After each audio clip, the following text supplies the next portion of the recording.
We've got an exclusive. We're at Sub-CNC in Dunstable, massive sliding head users, but we've come here to review the first, or one of the first, L32 LFV machines in the country. Is that correct? That's right, Colin, yeah. Okay. But first of all, what I want to do is get a little bit of background about Sub-CNC. Well, Colin, I've been going nearly 10 years now. Well, 10 years in November. We've got 11 machines on site. Started off with Citizen. The last 4 machines in the last 18 months have all been Citizen, all been LFV. Okay, so I'm thinking big batch runs, all sliding head work. Small, medium, large, we'll take it all. Yeah, we do prototype stuff, 5 off. That will then turn into a batch, maybe 1,500 off, but we go all the way into the hundreds of thousands. Okay, you've got 11 Citizen machines. Why have you gone Citizen? Started off with the Citizen second-hand machine. It's what Jan and I knew from training. We know the guys, we know the service engineers.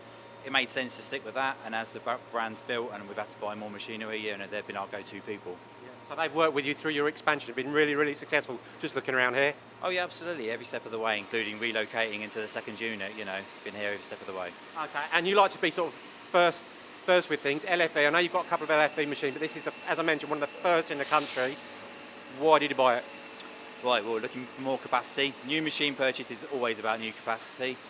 LFV we've got on a 20mm and 2 12mm machines. Made sense to get the technology while it's there, how to work with Citizen. Just so happens there's one on the boat. We'll have that, get it in, cut the metal, try it out for them. So it's a bit of a two-way thing, we can feed back to them and we're getting the new technology up front. Okay, so it's been a bit of a learning process in terms of feeding back to them as well and working really closely together? Yeah, absolutely. With anything new, you don't know straight away what the capabilities and limitations are. So we were just working off the cuff if you like, but the material was chipping. More recently, Citizen have sort of taken us under our wing and they've run a course down at Watford, and they've refined how the system works, and we're now seeing all the improvements that everyone's talking about. Okay, so when you say improvements, what sort of things are you talking about? So our tool life's now gone up.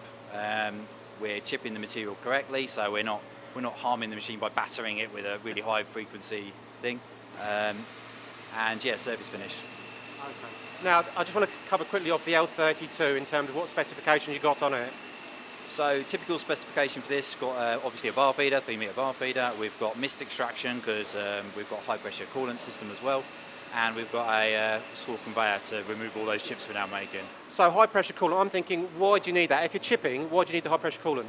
So we do a lot of deep hole drilling with carbide drills and U drills and things like that. They've got recommended feeds and speeds that you need to use to evacuate the swarf. That requires high pressure coolant. You could argue that LFV would do the same thing, but why slow a tool down outside of its working envelope? Go with the manufacturers, use the high pressure, turn LFV on where else you need it. Okay. I just want to go back to the bar feed. So you're running 3-metre bar, bar feeders across the whole machine shop pretty much. In terms of guide bush, non-guide bush, oversized kit as well, how does that tie in? So yeah, 3-metre bar feeders at least. We've got a couple of slightly longer ones throughout the shop. Standard for us. We've got 38mm capacity on the machine, but we've got 35mm kit that we can run day in, day out, both in guide bush and non-guide bush as well. Materials in terms of the bar, standard bar? Standard bar, but we find with like some of the aluminiums and things, they can be out of round or not terribly good to work through a guide bush. So whip the guide bush out, slide the main spindle through, and it's resolved your problem. Also helps you ain't got enough guide bushes. Fair enough. And you don't need to grind the bar as such. Don't need to grind the bar. Yeah, good help. What about actually length of components and remnant? So in terms of remnant on the material, if you're running without the guide bush, that's significantly reduced because you've got one less piece of work holding to accommodate, so that's quite useful. And length of components, you need to be fairly short on a guide bush less mode. So you could do short components if need. Yeah, do short. We can't do long, slender ones, which is what the whole sliding head principle is about. Okay, that's more about the machine and things like that. Yeah. But I want to cover more about the LFV now. What about the materials? Because you do some tricky materials. Yeah, so we do cut everything here, 303 stainless, 316, 304s, mild steels. I mean, we're running a mild steel at the moment. Stuff's stringy as hell. But those weren't the words used earlier, George, just to clarify, but stringy as hell. Correct. So we cut all the materials, and what we use LFV for is it's a tool in our arsenal, if you like, and go, right, having a problem area here, switch it on, clears the problem, carry on with the normal production thereafter. So you're not running LFV all the time on each component? No, there's no need, and why stress the machine? Why elongate a cycle time over and above what you need to? What we'll do is we'll set a program that's proven, and we'll go, right, we know what the problem areas are. We'll switch LFV on. That clears the issue, Right. and then we get the best of both worlds. So cycle time's not overly affected, but we're getting the benefit there as well. That's interesting you say that. And so cycle times with the LFV aren't necessarily coming down. They might even go up a little bit, but because you haven't got that swarf for the bird's nesting, then overall it's shorter times. Yeah, that's right. I mean, you could argue that if you've got an operator stopping the machine to remove this swarf, you're going to lose the cycle time there anyway. You could be looking at other ways of chipping swarf. That would lose your cycle time, you know, when you're slowing tools down and all the rest of it. So, you know, the argument is, yes, you'll get a small increase, but it's negligible really. But key to it is you can run these machines, I understand, whole weekend if necessary, or if you want. Yeah, of course, yeah. It's all about the yield at the end of the day, how many parts you're going to get in a 24-hour period. So if you're getting into the night unmanned, if you like, running, then it's all helping, isn't it? So LFV has enabled you to do that? Of course, yeah. Right, again, what I usually like to do is put you to test and actually look at some of your components you've manufactured on the machine. So let's have a look. It looks like you've got two here. Got two here, Colin. I've pulled this one out because it's a nice large component. It's out of 316 stainless.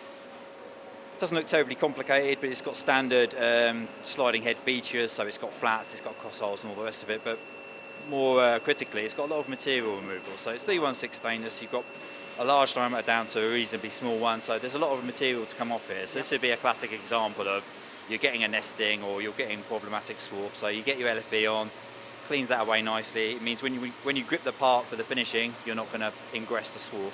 Right, okay. Which is a nice feature. A lot of material to come out of the inside as well.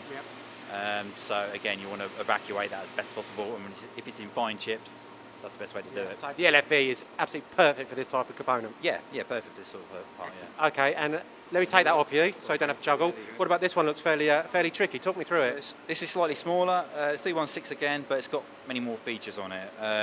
It's got external, internal threads. The internal thread, there's not a lot of space in here, so we need to make sure that bore's nice and clean. So again, LFV, get the swarf out of there, then throw your threading tool in there, you know it's going to be okay. Yes, I mean, it might sound relatively basic, but before swarf all getting caught up in there and real mess. And then you'd lose your tool or something like that. So, we've got flats, we've got cross-tapped holes, we've got this sort of eccentric nose on it, if you like. It's all been milled on, but it's all fairly standard features for a machine like this. Right, okay. Also, what you probably can't see, and we'll try and get a decent close-up, is that you've actually got flats milled on there as well, is that right? Yeah, so we've got this wing, if you like, and then we've got a threaded diameter, a couple of flats on there, probably for locking purposes, I don't know. Excellent. All right, so great examples of the work you've done, how LFV has really helped you. So just a quick summary of why you like LFV. So it's a problem solver. You know, you've got toolings that can solve problems, you've got high-pressure coolant can solve problem. If these sorts of things aren't working, then you've got LFV as well as a backup.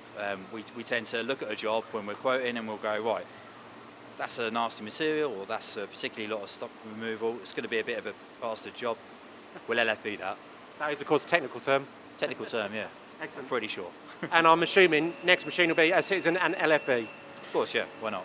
George, thank you very much. No problem, Colin. Thank you.